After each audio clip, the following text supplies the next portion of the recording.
नालंदा विश्वविद्यालय के कुलाधिपति अरविंद पानगड़िया मौजूद। विदेश मंत्रालय के तहत कार्य करने वाला ये विश्वविद्यालय, विदेश मंत्री भी स्पष्ट नजर आ रहे हैं। प्रधानमंत्री ने भग्नावशेष का अवलोकन किया।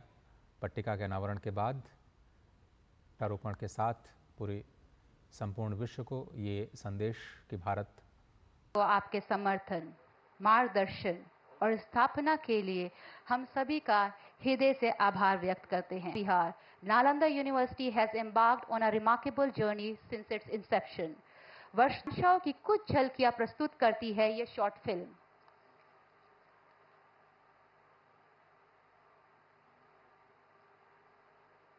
नालंदा यूनिवर्सिटी के पुनर्निर्माण में हमारे साथी देशों की भागीदारी भी रही है। मैं इस अवसर पर भारत के सभी मित्र देशों का, आप सभी का अभिनंदन करता हूं। मैं बिहार के लोगों को भी बधाई देता हूं। बिहार अपने गौरव को वापस लाने के लिए जिस तरह विकास की राह पर आगे बढ़ रहा है, नालंदा का ये कैंपस उसी की एक प्रेरणा है। साथियों, हम सभी जानते हैं कि नालंदा कभी भारत की परंपरा और पहचान का जीवंत केंद्र हुआ करता था। नालंदा का अर्थ है न अलम ददाति इति नालंदा, अर्थात जहां शिक्षा का, ज्ञान के दान का अविरल प्रवाह हो। शिक्षा को लेकर, एजुकेशन को लेकर यही भारत की सोच रही है। शिक्षा सीमाओं से परे है, नफा नुकसान के नजरिए से भी परे है। शिक्षा ही हमें गढ़ती है, विचार देती है और उसे आकार देती है। प्राचीन नालंदा में बच्चों का एडमिशन, उनकी पहचान, उनकी नेशनलिटी को देखकर नहीं होता था। हर देश, हर वर्ग के युवा यहां आते थे। नालंदा विश्वविद्यालय के इस नए कैंपस में हमें उसी प्राचीन व्यवस्था को फिर से आधुनिक रूप में मजबूती देनी है। और मुझे ये देखकर खुशी है कि दुनिया के कई देशों से यहां स्टूडेंट्स आने लगे हैं। यहां नालंदा में 20 से ज्यादा देशों के स्टूडेंट्स पढ़ाई कर रहे हैं। ये वसुधैव कुटुंबकम की भावना का कितना सुंदर प्रतीक है। साथियों, मुझे विश्वास है आने वाले समय में नालंदा यूनिवर्सिटी फिर एक बार हमारे कल्चरल एक्सचेंज का प्रमुख सेंटर बनेगी। यहां भारत और साउथ ईस्ट एशियन देशों के आर्ट वर्क के डॉक्यूमेंटेशन का काफी काम हो रहा है। यहां कॉमन आर्काइवल रिसोर्सेज सेंटर की स्थापना भी की गई है। Nalanda university ASEAN India university network बनाने की दिशा में भी काम कर रही है। इतने कम समय में ही कई लीडिंग ग्लोबल इंस्टीट्यूशंस यहां एक साथ आए हैं।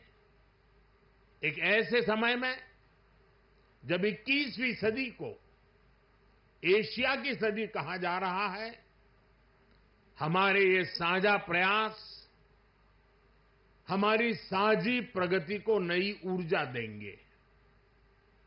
साथियों, भारत में शिक्षा मानवता के लिए हमारे योगदान का एक माध्यम मानी जाती है। नालंदा यूनिवर्सिटी का एक कैंपस भी इसी भावना को आगे बढ़ाता है। ये देश का पहला ऐसा कैंपस है जो net zero energy, net zero emissions, net zero water and net zero waste model पर काम करेगा। अप्प दीपो भव के मंत्र पर चलते हुए कैंपस पूरी मानवता को नया रास्ता दिखाएगा। साथियों, जब शिक्षा का विकास होता है तो अर्थव्यवस्था और संस्कृति की जड़ें भी मजबूत होती है। हम डेवलप कंट्रीज को देखें तो ये पाएंगे वो इकोनॉमिक और कल्चरल लीडर तब बने जब वो एजुकेशनल लीडर्स हुए। आज दुनिया भर के स्टूडेंट्स और ब्राइट माइंड्स उन देशों में जाकर वहां पढ़ना चाहते हैं। कभी ऐसी स्थिति हमारे यहां नालंदा और विक्रमशिला जैसे स्थानों में हुआ करती थी। इसलिए ये केवल संयोग नहीं है कि जब भारत शिक्षा में आगे था तब उसका आर्थिक सामर्थ्य भी नई ऊंचाई पर था। साथियों, हमारा प्रयास है भारत में दुनिया का सबसे कॉम्प्रिहेंसिव और कंप्लीट स्किलिंग सिस्टम हो। भारत में दुनिया का सबसे advance research oriented higher education system हो। इन सारे प्रयासों के नतीजे भी दिखाई दे रहे हैं। पिछले कुछ सालों में भारतीय यूनिवर्सिटीज ने ग्लोबल रैंकिंग में पहले से काफी बेहतर परफॉर्म करना शुरू किया है। 10 साल पहले क्यूएस रैंकिंग में भारत के सिर्फ 9 शिक्षा संस्थान थे। आज इसकी संख्या बढ़कर 46 पहुंच रही है। कुछ दिन पहले ही Times Higher Education impact ranking आई है। कुछ साल पहले तक इस रैंकिंग में भारत के सिर्फ 13 इंस्टीट्यूशंस थे, 13। अब इस ग्लोबल इंपैक्ट रैंकिंग में भारत के करीब 100 शिक्षा संस्थान शामिल हुए हैं। पिछले 10 वर्षों में औसतन भारत में हर सप्ताह एक यूनिवर्सिटी बनी है। भारत में हर दिन एक नई आईटीआई की स्थापना हुई है। हर तीसरे दिन एक अटल टिंकरिंग लैब खोली गई है। भारत में हर दिन 2 नए कॉलेज बने हैं। आज देश में 23 आईआईटीज हैं। 10 साल पहले 13 आईआईएम्स थे, आज ये संख्या 21 है। 10 साल पहले की तुलना में आज करीब 3 गुना यानी कि 22 एम्स है। 10 साल में मेडिकल कॉलेजों की संख्या भी करीब 2 गुनी हो गई है। आज भारत के एजुकेशन सेक्टर में बड़े रिफॉर्म्स हो रहे हैं।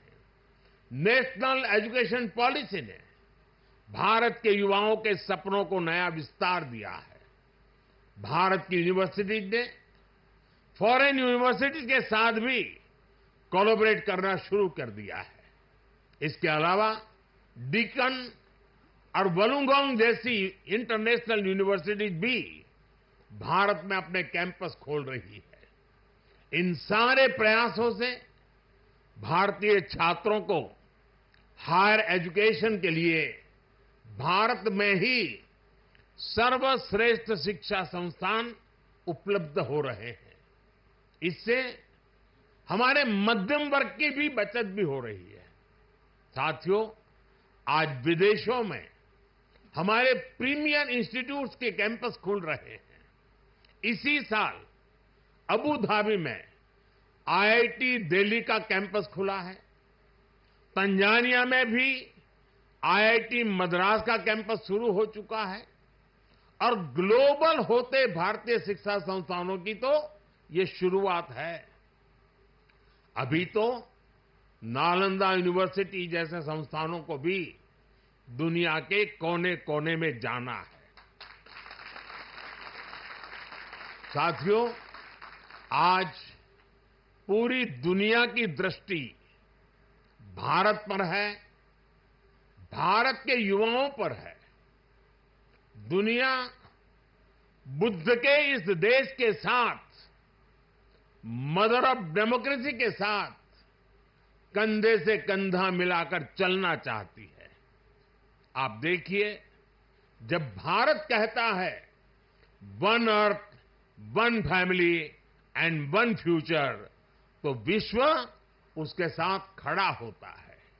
जब भारत कहता है वन सन, वन वर्ल्ड, वन ग्रिड, तो विश्व उसके भविष्य की दिशा मानता है। जब भारत कहता है वन अर्थ, वन हेल्थ, तो विश्व उसे सम्मान देता है, स्वीकार करता है।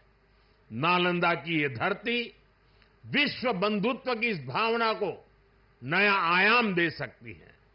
इसलिए नालंदा के विद्यार्थियों का दायित्व और ज्यादा बड़ा है।